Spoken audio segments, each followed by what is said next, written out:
जंग शुरू हो चुकी है और इसका वाहिद मकसद ये नहीं कि रूस अब नेटो से कोई गारंटी हासिल कर लेगा। असल बात यह है कि यूक्रेन का मगरिब पर एतमाद खत्म हुआ, जिसने इसे तनाज़ात में घसीटा और फिर इसे अकेला छोड़ दिया। ये एतमाद मुतज़लज़ल हो चुका है। रूस को किसी हद तक रोकने और सालसी के अहिया की वाहिद उम्मीद अब खित्ते में तुर्की ही है। इसके लिए चाहिए कि खित्ते में हर एक तुर्की की तामीरी, उसूली और पुरअमन पोजीशन का तस्लीम करे। Vazgeçilmez dini sembollerini bünyesinde barındıran Kudüs'ün रूस और मगरिब के दरमियान यूक्रेन पर कई हफ्ते चलने वाले सनसनीखेज राउंड के बाद बिलाखिर गुज़िश्ता दिन शाम रूसी सदर व्लादिमीर पुतिन की तारीखी तकरीर के बाद रूस एक नाकाबिले पलट इख्तिताम की तरफ चल दिया है। जंग अब शुरू हो चुकी है। Ее цель – защита людей, которые на протяжении 8 лет подвергаются издевательствам, геноциду со стороны киевского режима. И для этого мы будем стремиться к демилитаризации и денацификации Украины, а также преданию суду тех, кто совершил многочисленные кровавые преступления против мирных жителей, в том числе и граждан Российской Федерации. रियासत मुत्तहदा अमरीका और इसके यूरोपीय इत्तेहादियों की तरफ से रोजाना दिए जाने वाले जंगी बयानात और हर मिनट में आने वाली इंटेलिजेंस रिपोर्ट्स ने आखिरकार बहरान को बढ़ाने में कामयाबी हासिल कर ली है। रूस की दोबारा बेदार होने वाली कौम परस्ताना तौसी पसंदी पर कोई मौसर रद्द-ए-अमल देने और अपने इत्तेहाद की तौसी का जवाब पेश करने और तसल्ली बख्श जवाब तलाश करने में नेटो की नाअहली और बेअसरी ने दुनिया को एक नई जंग के दहाने पर पहुंचा दिया है। रूस अमरीका और नेटो से मांगी गई जमानतें हासिल करने में नाकाम रहा और जंग की बयानबाजी दिन ब दिन बढ़ती जा रही है। रूस ने बुध की रात यूक्रेन के शहरों को फिजाई बमबारी से निशाना बनाना शुरू कर दिया और फिर महदूद पैमाने पर अपनी फौजें भी दाखिल कर दी। इस हंगामे ने एक बार फिर बहरान के आगाज से ही नेटो के रुकन तुर्की की जानिब से नरमी के साथ मामलात चलाने, बातचीत और सिफारतकारी के जरिए तनाव को हल करने पर इसरार और तुर्क सालसी की पेशकश की अहमियत को वाज़े कर दिया है। जब से बहरान बढ़ना शुरू हुआ है, नेटो एक वाहिद यकसा मौकिफ पेश करने में नाकाम रहा है। नतीजतन रूस को माकूल जमानत फराहम करना भी मुमकिन न रहा। पूरी दुनिया ने देखा कि फ्रांस के सदर इमैनुअल मैक्रोन ने यूरोपीय यूनियन और शायद नेटो की जानिब से पुतिन का दरवाजा खटखटाया, लेकिन इनके साथ यूरोप की जानिब से इंतहाई घटिया सलूक किया गया। मजीद बरान जर्मन चांसलर ओलाफ शोल्स के इकदामात भी बेसूद रहे, क्योंकि रूस ने अपने ऊपर आयद की गई पाबंदियों को झिंझोड़ कर देखा, खासकर जिनमें नॉर्ड स्ट्रीम 2 मंसूबा भी शामिल है। इसके अलावा पुतिन ने भी, जिन्होंने पीर की शाम अपनी तकरीर में अमरीका और नेटो के साथ एतमाद के बहरान का खाका पेश किया, बाइडेन को इसके बाद भी बिलमुशाफा मुलाकात की दी गई पेशकश पर गौर नहीं किया। अगरचे रूस मगरबी इत्तेहाद के खिलाफ वाहिद गालिब पार्टी है, वो पीछे हटने से इनकारी है। ताहम अमरीका, फ्रांस, जर्मनी और बेल्जियम जैसे ममालिक, जिन्होंने तकरीबन घंटे के हिसाब से हमले के ऐलानात किए, ताहम तुर्की को, जो कि नेटो के रुकन भी हैं, को हकीकत पसंदाना सालसी में अपना किरदार आजमाने का मौका क्यों नहीं दिया।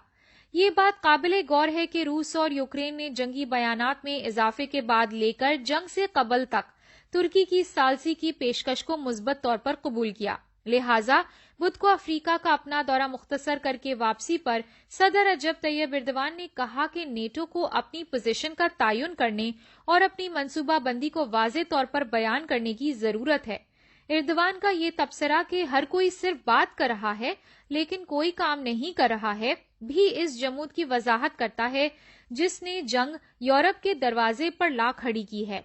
दूसरी तरफ तुर्की बतौर नेटो मेंबर और यूक्रेन और रूस के साथ इंतहाई मजबूत ताल्लुकात रखने वाले वाहिद मुल्क के तौर पर जरूरत पड़ने पर अपनी सालसी की सलाहियतों को इस्तेमाल करते हुए बेहतर हल तलाश कर सकता था। در حقیقت نیٹو اور امریکہ نے ان مواقعوں کو گوا دیا ہے. اب سب کی نظریں اس پر ہوں گی کہ ترکی اب کیا پوزیشن لیتا ہے. اس معاملے پر ترکی کا موقف صدر ایردوان کے اس بیان کی عکاسی کرتا رہے گا کہ انقرہ کے کیف اور ماسکو دونوں کے ساتھ انتہائی مضبوط تعلقات ہیں. بدھ کے روز صدر پوتن کے ساتھ فون پر بات کرنے سے قبل صدر ایردوان نے ترکی کے موقف کو دہراتے ہوئے کہا کہ وہ روس یا یوکرین کے ساتھ اپنے تعلقات کو ترک نہیں کر سکتا. پھر انہوں نے روس کے ساتھ اس معاملے پر مغربی سفارتی کوششوں کو کم رکھنے پر تنقید کا نشانہ بنایا. بدھ کو سینگال سے واپسی پر صحافیوں سے بات کرتے ہوئے صدر ایردوان نے کہا کہ ترکی روس اور یوکرین دونوں کے ساتھ تعلقات رکھتا ہے. وہ کسی سے اپنے تعلقات ختم کرنے یا روس پر پابندیاں نہیں لگائے گا. انہوں نے ترکی کا موقف واضح کرتے ہوئے کہا روس کے ساتھ ہمارے سیاسی، فوجی اور اقتصادی تعلقات ہیں. یوکرین کے ساتھ بھی.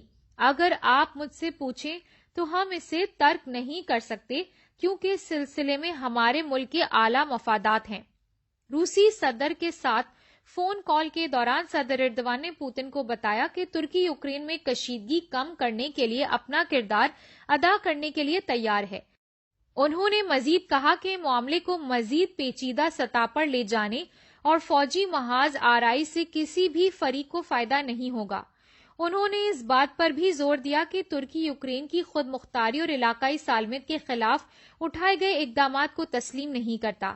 اس بات پر زور دیا کہ یہ ایک اصلی نقطہ نظر ہے اور منسک معاہدوں کی بنیاد پر کسی نتیجے پر پہنچنا ضروری ہے. یہ سارا منظرنامہ ایک بار پھر واضح کرتا ہے کہ کس طرح ترکی کی ثالثی کی اہم پیشکش بحران کو حل کرنے کا ایک لچکدار اور مؤثر موقع فراہم کرتی ہے.